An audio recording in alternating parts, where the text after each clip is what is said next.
The ship's next stop is Tallinn, Estonia, a UNESCO World Heritage Site that's one of the best preserved medieval towns in Northern Europe. I've arranged to meet with a local tour guide, Christy, as I'm eager to find out more about this quaint-looking place. We ride from the lower part of town to the upper and head to the old town.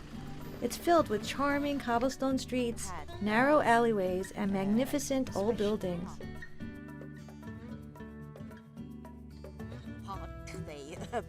She takes me up to Toompea Hill that has superb views overlooking all of Tallinn. So tell me a little bit about Tallinn's history. Estonians, this came only in the 1st century. Probably it became a town in the 13th century. At least in 1248 it got its urban right from Lübeck. And a few decades later it became a Hanseatic town. And today it's multicultural, isn't it? Today it's a multicultural town, but of course there are quite a lot of old-fashioned Estonians who still think back and dream about rural Estonia with farms that have 3 cows and 1 horse and 10 sheep. But actually, of course, these times won't come back. The town itself, though, down there, it's very, the old town. Yeah, and when you look down, you see the influences of different cultures, different countries. The wall started with the Danes. The Germans completed it. Sea fortifications came from Peter I, who was very proud of the fact that he finally got the dream of all Russian Tsars. He got his outlet to the Baltic Sea. That's great. I know there's a lot more to tell, but we have to get on. We're off to eat some Estonian food. Right. Which I'm looking forward to. Let's do it. What a gorgeous day. The sun is shining for us, and it's beautiful. Well, you brought it. We brought it. Florida. We did. So thank you. I had no real idea of what Estonian food would be like, but with influences from the Danes, the Swedes, Germans, and Russians, I assume the food will be heavy and somewhat bland. But Christy assures me that I'll be pleasantly surprised at Restaurant MEKK, where the chef 𝗙𝗍𝗄𝗎 creates traditional dishes in a new modern style. We come to a lovely looking street in the old town not far from the modern part of the city, and I meet the chef.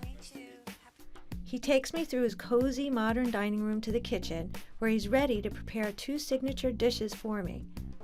One dish is a braised pork belly with spicy lentils, pork skin, spring onions, sugar peas and bean salad, and he tells me about how this dish was inspired from his childhood memories of smelling pork cooking all day long and the family sitting around a big pot and digging in to eat it. He was really passionate about his pork. The second dish is a salted whitefish from the Baltic Sea that's local and super fresh. It's served with a little foie gras on top. Oh, I'm happy now.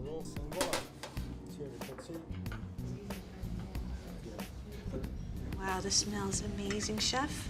Yes. Can you tell me what's in this? Specialty of Estonia. The whitefish from the Baltic Sea. Salad leaves and it's like fresh and the summer food and. Oh, it's very fresh. Wow, the foie gras is really nice on that. You like the food?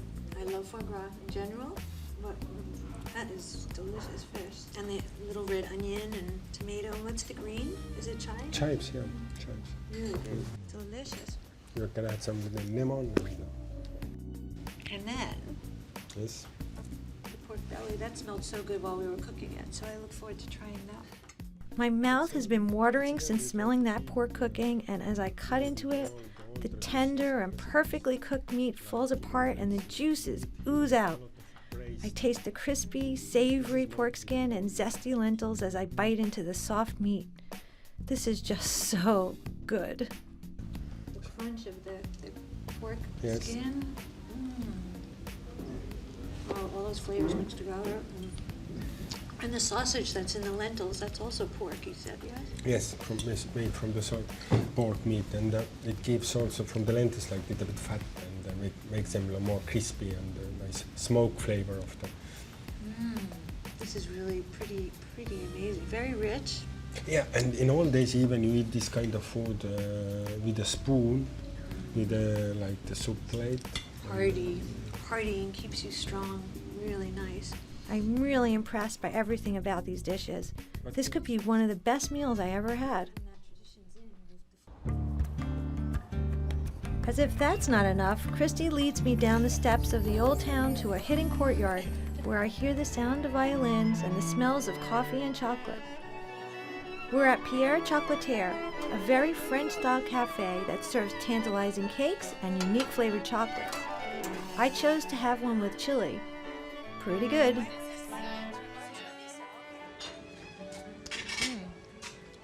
So these are made with like just real dark chocolate, Yeah. like high percentage of chili. cocoa? Oh, now I got the chili. It Yeah, suddenly hit yeah. me. Come again. It's really good. I chatted with the owner, Peter Rear, while my slice of chocolate fudgy cake was dished up. What a great place to sit and watch the locals go by. In winter, it would be just as nice to sit inside with a warming cup of hot chocolate. What a fun and funky place. Christy has to go, but I still have one more place to visit that I'm really excited about. It's the Luscher and Matiesen Winery up on Toompea Hill. Yes, that's right, a winery. I had no idea there was wine in Estonia. Who knew that in this very northern, very cold part of the world, wine was already part of the culture? I soon find out this place has an incredible history. How are you? Good to meet you. I meet with one of the managers, Martin, who takes me around the cellar. He shows me a collection of old wine bottles, empty, and explains how they were once filled with all types of fruit and berry wines. The original proprietors were like chemists and would import grape juice and blend it with whatever fruits and such they had around.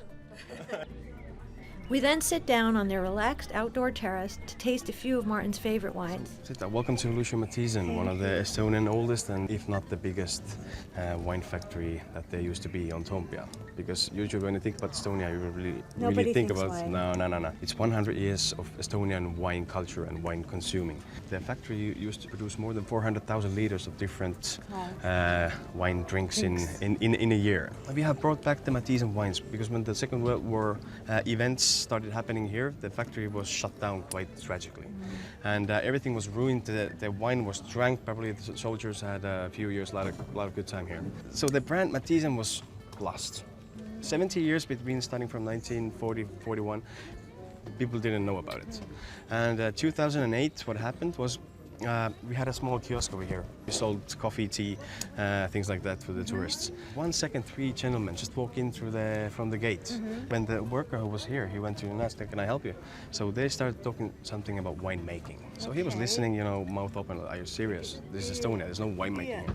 So they called us into the office. We came here and we met also the guys and our CEO, Pekka Eloranta, who's also here active today. He had a 3-hour-long meeting with the oldest of them.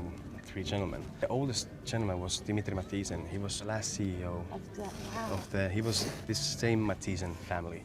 It was his birthday, 100 years old. Oh, that's So he was 100 years and one he day had old. to celebrate in his favorite spot. Exactly. And he gave the legend to us, and now the wines are you back. brought it back to Yeah. life. So How we have exciting. white, red, rosé, and All right, sparkling. my favorite bubbly. This is Blanc de Blanc Chardonnay. Chardonnay, Yeah, they yeah. used to make berry and fruit wines, but today it's a real wine, and I call it elegant bubble in a way. In the middle taste, you can taste the green apple. It's very fresh. That's really nice. Yeah, it's a very fresh not what we used sparkling to or wine. anything. Yeah, this is the newest kid in the block in a way. With this wine, you get very nice, not fruity, but berry, blueberry berry nose. And it's a nice, smooth taste with a little bit of Shiraz, like this spice, exactly.